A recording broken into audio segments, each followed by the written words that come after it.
Hey everybody, happy Wednesday, feliz miércoles, feliz quarta-feira, happy hump day, happy pump day, even though my pump is long gone because I just did some dishes and got some stuff ready for tomorrow. Life is constant prep, it seems like, when you're trying to optimize your schedule. Nonetheless, today was bench press and overhead press day, and I'm pretty happy with what I got done today.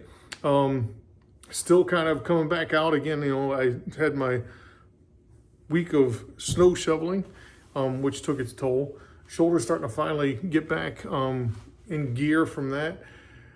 Hurt my wrist. The wrist was pretty compliant today. Got the boo-boos are still there. They're starting to heal pretty nicely. Yeah, so things worked out pretty well. Was able to do bench press, was focusing on speed today. So the reps that are on video, pretty quick, capped it at 185 so I could keep that speed at what I wanted it to be. Wasn't able to ramp across sets because I was focusing on speed a priori. So there was a little bit of a loss in speed, I think, towards the last two sets, but it's okay. I was happy with the outcome there.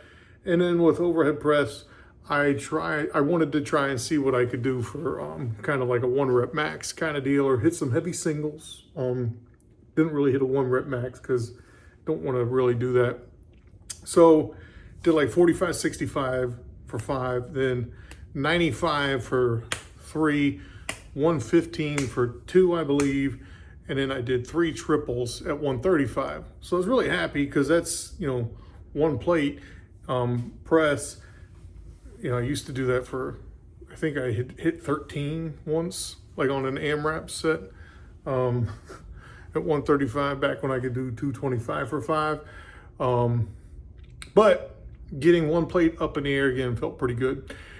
And then after that, 3 sets of 5 at 95, just to get some good working volume in. I used to be pretty good at press. I focused on press a lot in my training years ago because I had that lift I kind of got a head start on or whatever. It just seemed to be a fairly natural lift for me. So I kind of focused on it for a while. And I pushed it up into like mid 2s pretty solidly. Could press, 245, 255, 260, somewhere where I maxed out at. But the thing I learned from that, and I reminded myself of today, because you'll see that my singles actually get faster, is that, in my opinion, the press is probably of the 4 main barbell lifts that people train. I mean, there's the big 3, and then there's like 3.5, because the press is there, but it's not, you could argue what's the 4th barbell lift one should incorporate. It could be press or it could be row. I really don't care. But, you got deadlift, bench, squat, then it's kind of a free-for-all after that. But, press is there.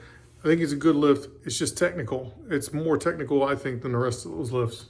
And so a lot of people, the reason why they struggle with it is because they don't dial in technique. And when you start to get towards heavier weights, where you're lifting, a significant portion of your body weight well above your head and putting it, 7.5, 8 feet in the air, slight errors can really impact the way that weight goes up. So yeah, that's why I think you have to have it dialed in way more than squat or deadlift.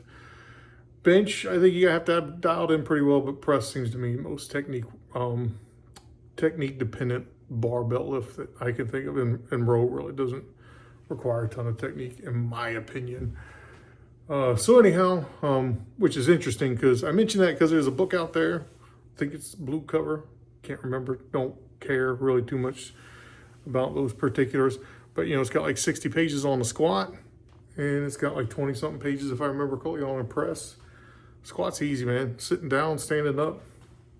And everyone's squat looks different. Like everyone's good squat, to me, looks kind of different. Because everyone's hip architecture is so different. Knee architecture, ankle architecture, way that all kind of adds up and sums up into how people, squat, and then how they're, if they have good dorsiflexion, if they have good, hip inward rotation, outward, whatever, man, all that stuff. it makes a huge difference. So seeing consistency against a cross squat such that I would write 60 pages and say, this is what you need to do. I mean, I don't think that there's enough evidence for that to be the case. I think that the squat's more like, can you do these basic things? Can you bend your knees? Can your hips drop below the top of your kneecaps? And can you stand back up and not make it look like it's someone, you know, having a conniption? Let's start there and then make it smoother and smoother over time so it just looks easy. The eye can tell what looks like to be an easy movement. You know, is the back staying rigid? Is everything kind of, you know, not jiggling around? Is it just the joints moving that you want to move? That kind of stuff. The eye can figure that out. But in order to write, you know, barbell needs to be here and blah, blah, blah. Yeah. Mais o menos. All right, that's enough on that. Anyhow, today is a press day. It was a good day. I'm pretty happy about it. Again, 135 in the air. Cool. I'm happy about that. Hopefully that maybe starts to go up again. That'd be nice. Be nice to press 185 again. I don't think I'll get back to 2 plates ever, but we'll see. All right, so happy Wednesday. Feliz miércoles, feliz quarta-feira. Happy pump day. Don't forget, get into those gyms, hit those goals, and get swole. Peace.